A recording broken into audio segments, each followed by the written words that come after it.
Hey guys, this is Mel, and I'm here to talk about Arrow episode 505 titled Human Target, which premiered Wednesday, November 2nd, 2016 on the CW. Guys, I am recording my first genuine impression about this episode on the same night that I saw it for the first time. So I only own my own thoughts and theories, predictions, all that.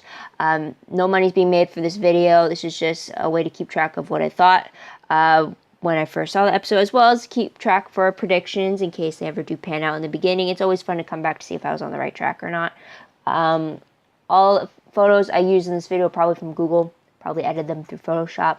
Otherwise, the only photo I would own is if it has my face on it. So, with all that said and done, as well as I haven't read the comics. I want to make that clear, so you are getting first impressions and theories, predictions from someone who doesn't have the comic books as a little helpful guide to kind of help me predict on the right path. So with that said, let's get right into the 10-minute clock and let's begin. So something new that we learned in this episode.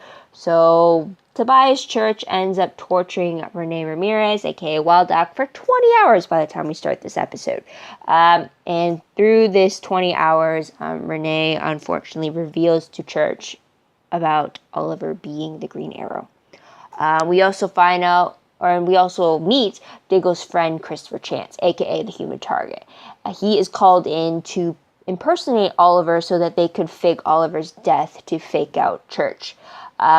Because Church believes that the Green Arrow is dead, he brings his whole group into Star City to start his next plan, only to have them all arrested when the Green Arrow comes in with his team to take them all down and get them arrested. So there's that. Also, at the very end, Church is killed off by Prometheus during his prison transport, which I believe I predicted in the previous video. So there's that. Based off the flashbacks, though, it looks like Oliver goes through his induction, I believe it's called, in the Bratva. He's officially initiated, or he's officially welcomed into the Bratva, only to have Victor trying to kill Oliver, yet get saved by Christopher Chance posing as someone else while saving Oliver. So there's that. Some tidbits you might want to make more point of for this episode is the fact that Oliver does find out about Felicity and Billy Malone. Felicity kind of kept it from Oliver because she didn't want to say anything until she thought it was actually something real, although she lied to Billy saying that Oliver did know about them. So Billy ended up bringing it up casually to fake Oliver, thinking it was okay, and then fake Oliver, aka Christopher, told Oliver about it, so that he was kind of up to date. Also, we find Susan Williams, the reporter that kind of tricked Thea a few episodes ago. She gets a lead on Oliver being in Russia 5 years ago when he was supposed to be stranded on Lian-Yu. So she got a lead for that, and she's going to go with it for that. Also, it looks like Oliver's rezoning plans were approved, so one more step in his deed as mayor has been a success. So there's that. And also, Diggle got a new helmet, and it seems that he has fans in Evelyn and Curtis, so it's pretty cool. Most shocking moment of the episode has to be the fact that Prometheus now knows that Oliver Queen is the Green Arrow because of Church. Church revealed it to Prometheus, thinking that if he did so, it would kind of even them out and he'd spare his life. Not the chance. Prometheus still killed Church, but now with this little added tidbit. So there's that. So moving on to top 3 favorite moments of the episode. First one for me has to be Christopher Chance. I truly did not, because I didn't read the comics, I don't know what the significance of the name is, or what the significance of the alias Human Target is. But so because of that, I was not expecting him to impersonate Oliver and then have him get shot while he was impersonating Oliver. That was really surprising. It was surprising to learn that that's what he does. He pretty much is hired to die. He really learns everything about his target so that he becomes them when he impersonates them. So it's just a very interesting process that we learned from him in a very short amount of time. I really hope we do see him again. So there's that. And it was very interesting to see that he was a connection through Diggle this time. It wasn't some old connection that Oliver had. It was one that Diggle called up. So that was pretty cool. Another favorite of mine has to be the fact that Diggle was helping out Renee after his rescue, trying to get him to make sense of what had happened to him, trying to relate to him on certain levels, just trying to forge a connection between him. And I really like that. I really think that they're going to form their own brotherhood between each other. So it was great first step since Diggle met the recruits for the first time in this episode. So there's that.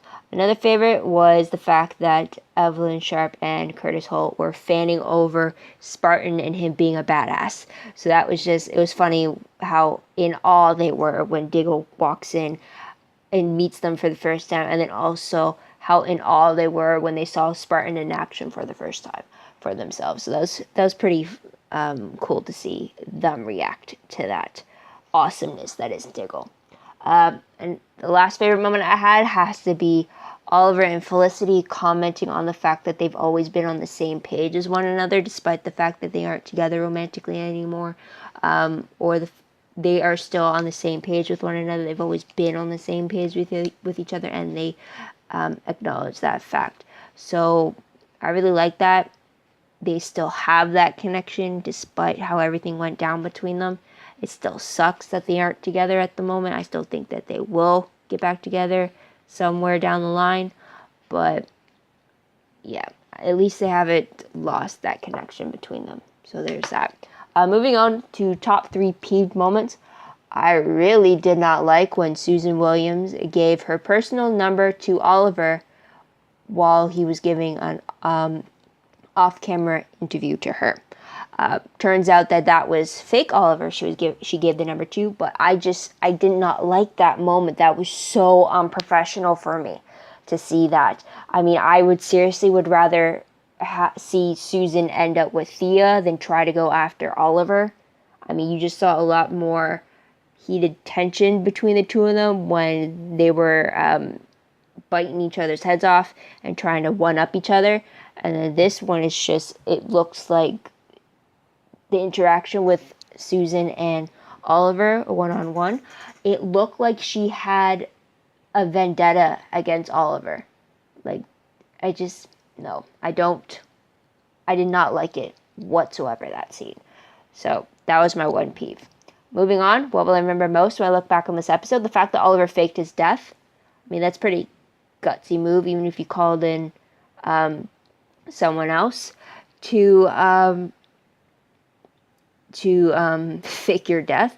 Because even though if you wear a bulletproof vest, there's no guarantee that the guy trying to kill you is going to shoot you in the chest. For all you know, he's going to shoot you in the head and be done with it. So then what are you going to do with that? So it was a very gutsy move on Oliver's part. So there's that. Random questions though. One I just thought of now as I was thinking of it. What's so special about Christopher Chance? He said that he was meant to die. So what, is he like immortal or something? Does he repeatedly die and not get affected by it? Or is he just very known for his skill sets on faking his death and impersonating these people through his mask? Because with the way the Arrowverse is, with all these metahumans now and everything, is that a reason why he's so good at what he does, or does he just have that skill set that has allowed him to fake his death so well? So for all those comic book fans out there, if you have an answer for me to better understand, I'll probably go look it up anyways after I'm done this, but like, to help me better understand, just leave a comment down below. I'd love to hear about it, how your own interpretation of how he does what he does. I'd really appreciate that though. But next question. Did Prometheus already know the Green Arrow's identity before Church revealed it to him? And he was just humoring him? Or is he now truly in the know? For some reason, I feel like he would have known already. But I don't know. I don't know enough about Prometheus to even suspect whether or not he would already know something like that. I don't know if that makes sense or not. But yeah, the next question though. It seems like Susan has a personal vendetta against Oliver, like I mentioned before. What do you think? Do you think I'm onto something there, or am I just looking more into it than I should? Next question. Where does Felicity work when she's not at the Arrow Cave? I mean, she was fired from Palmer Tech at the end of last season. And so now what does she do? How is she getting paid now? So far, we've only seen her in the Arrow Cave or at her apartment. So, yeah, what does she do now? Also, speaking of the apartment, it just occurred to me, though, but random questions while we're talking about it is, why did Felicity get Oliver's apartment after they broke the engagement? Originally, that apartment was Thea's that she used to pay with Malcolm Merlin's money. And then Oliver moved in with Thea after he lost the company. And then Felicity moved in with Oliver after they returned to Star City in season 4. And then Thea had moved in with Laurel. And yet, after the engagement was broken off, Oliver had to move out. So the question is, where is he sleeping now? And Felicity got to keep the place. Why was that? And how is that fair exactly? I mean, is that common for broken engagements or people who happen to be in relationships, move in together, and then break up? Is that always... I don't know. It felt really odd that she would keep the place instead of him, despite the fact that she was the one that broke off the engagement. I don't know. Maybe I'm too focused on that or not. I don't know. What do you guys think? Am I on the right track, or do I have a right to wonder about why this is the case? And if that's the case, where's Oliver living? I'm now thinking he's living in the Arrow Cave, so there's that thing right there. Timer went off, like I said, but predictions very quickly though, based off the promo for 506. It is coming back next week, even though the Flash has a 1-week hiatus. We will see Arrow next week, and it looks like the Arrow team encounters Prometheus, who is trying to frame the Green Arrow for all these killings around the city. Based off the synopsis, though, it reads, Sins of the Father. When Prometheus ups his killing spree, Oliver searches for connections between the victims. Felicity and Curtis discover the victims have a mysterious link to Oliver's past, and this new secret could upend his new team. Meanwhile, Thea has a heart-to-heart with Lance, and Felicity considers telling boyfriend Billy Malone the truth about her work. So, new questions from that. Is Prometheus from Oliver's past? If so, then it would be safe to assume that he knew that Oliver was the Green Arrow. Next question. What truth is Felicity going to tell her new boyfriend? Is it the truth that she works for the Green Arrow, or is it the truth that Oliver Queen is the Green Arrow and she works for him in that sense? Next question. Will we see Christopher Chance again? I really hope so. I don't want him to just be a one-off appearance type thing.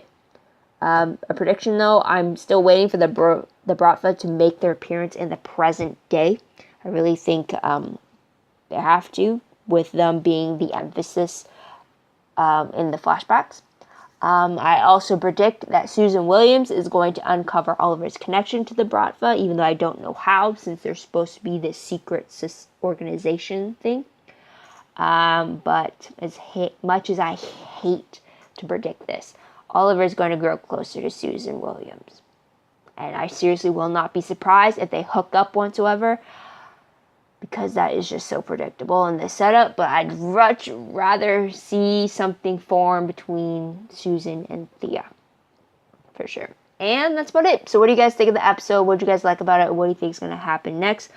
Let me know in the comments down below. I love to hear it. As well, don't forget to like this video, subscribe to my channel, and check out my other videos as well.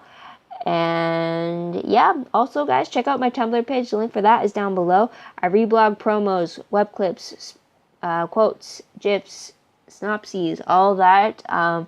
So if you want to keep up to date with that, follow me there if you like. Also, my WordPress account is connected to there. I have a bunch of other TV related stuff through WordPress if you wanted to go check that out as well. And that's about it, guys. So, thank you guys for tuning in. I hope you come back next week to hear what I have to say about 506. And then after that episode, there's just one more episode before we get the 100th episode. So, until next week, guys, this is Mel. Wish you a great day, great week, wherever you are. Bye for now.